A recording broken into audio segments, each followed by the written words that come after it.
तो question number 2 और बचे थे 9 और 10। देखो 9 और 10 नंबर क्वेश्चन ये है।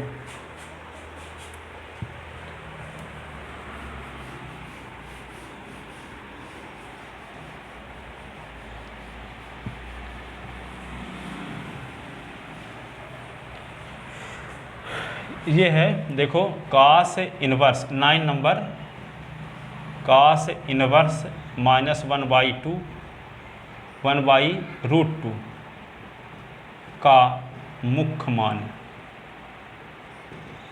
मान ज्ञात कीजिए। ये क्वेश्चन है। तो क्या करेंगे, cos इनवर्स, तो माना cos inverse -1/√2 is equal to theta, ऐसे ना। तो -1/√2 is equal to cos theta. तो -1/√2 किसका मान, cos 45 का मान। तो -cos 45 बराबर cos थीटा। तो क्या लिख देंगे, cos 180 - 45 cos थीटा, ऐसे ना। ये इक्वेशन फर्स्ट लिख लो। अब यहाँ पे क्या लिख दोगे, रीजन क्या लिखोगे, cos इनवर्स x के मुख्य मान का परिसर, मुख्य मान का परिसर क्या होता है, बंद अंतराल 0 से पाई होता है। अब यहाँ पे क्या लिख सकते हैं, इसी को 180 से 45 घटा दो, 135 बराबर cos थीटा। cos 135 को क्या लिख सकते हैं, 135 गुणे पाई बटे 180 तक cos थीटा। 135 45 त्याई 45 चौको तो cos 3π/4 is equal to cos theta. तो 3π/4 इज इक्वल टू थीटा। तो theta is equal to 3π/4। Theta का मान 1 में रखने पर, थीटा का मान 1 में रखने पर तो क्या होगा, cos इनवर्स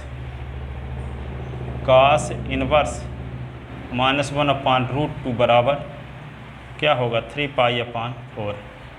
अतः cos इनवर्स -1/√2 का मुख्य मान 3π/4 है। 3π/4 है। 3π/4 है। 10 नंबर सवाल क्या था, कोसेक इनवर्स -√2 का मुख्य मान ज्ञात कीजिए। मुख्य मान ज्ञात कीजिए, ठीक है।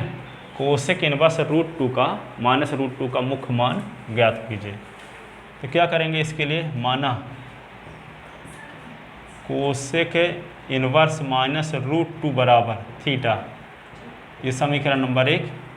कोसेक को उधर ले जाओ, कोसेक को जब उधर ले जाओगे तो क्या होगा, -√2 is equal to cosec theta.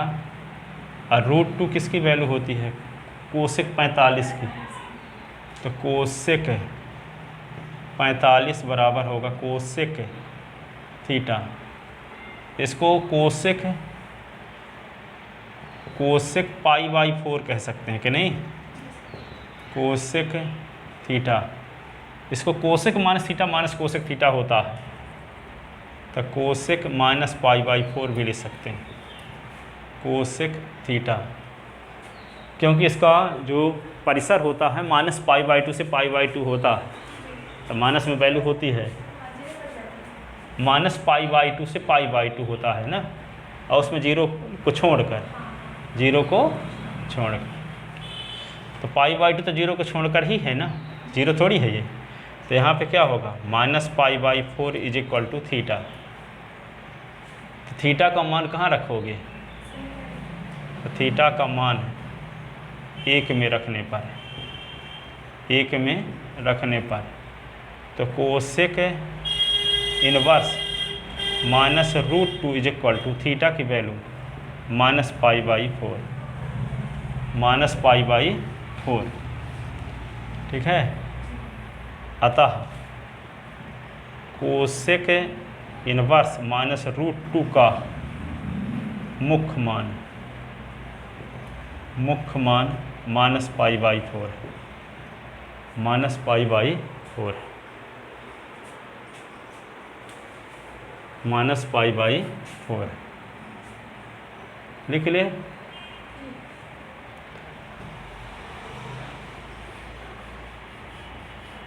अब 2.2 का question number first, prove that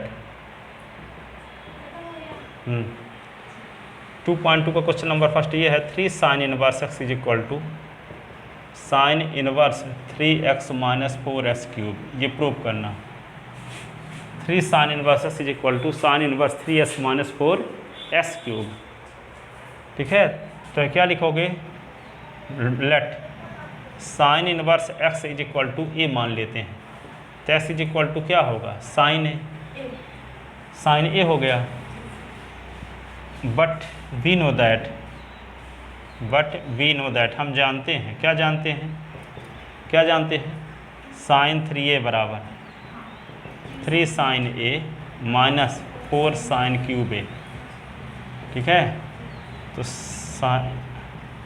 3 sin a x minus 4s cube, ठीक है ना। तो साइन को उधर ले जाओ, तो 3a इज इक्वल टू क्या होगा, sine inverse 3s minus 4s cube. A की वैल्यू क्या है, साइन इनवर्स x, तो 3 sin inverse x is equal to sine inverse 3s minus 4s cube, ठीक है। ये प्रूव हो गया। दूसरा क्या प्रूव करना था, प्रूव दैट ये प्रूव करना था 3 cos inverse x is equal to cos inverse 4s cube minus 3x, ठीक है। तो लेट क्या करेंगे, cos इनवर्स s को a मानेंगे, तो s इज इक्वल टू क्या होगा, cos a। But we know that, किंतु हम जानते हैं, क्या जानते हैं, नहीं, cos 3a is equal to 4 cos cube a minus 3 cos a, ये होता है।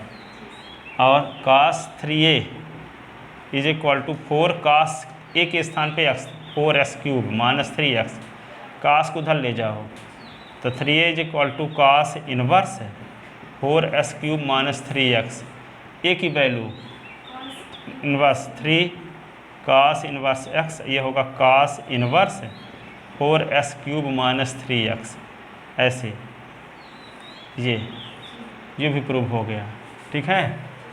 अब आपको तीसरा प्रूव करना है, prove that 3 tan inverse x is equal to tan inverse 3x minus s cube upon 1 minus 3x square. तो क्या लिखेंगे, tan इनवर्स x को a मानते हैं, माना, ठीक है। तो s बराबर क्या होगा, tan a। तो tan 3a का फार्मूला हम जानते हैं, क्या, 3 tan a minus tan cube a upon 1 minus 3 tan square a, ठीक है। तो tan 3a is equal to क्या लिखेंगे, 3x minus s cube upon 1 minus 3s square, tan को उधर ले जाओ, तो 3a is equal to tan inverse 3s minus s cube upon 1 minus 3s square, a की वैल्यू रख दो, tan इनवर्स x, तो 3 tan inverse x is equal to tan inverse 3s minus s cube upon 1 minus 3s square, ये formula तीसरा हो गया। ये कौन सा, दूसरा था, ये पहला था, इसको लिख लो सब।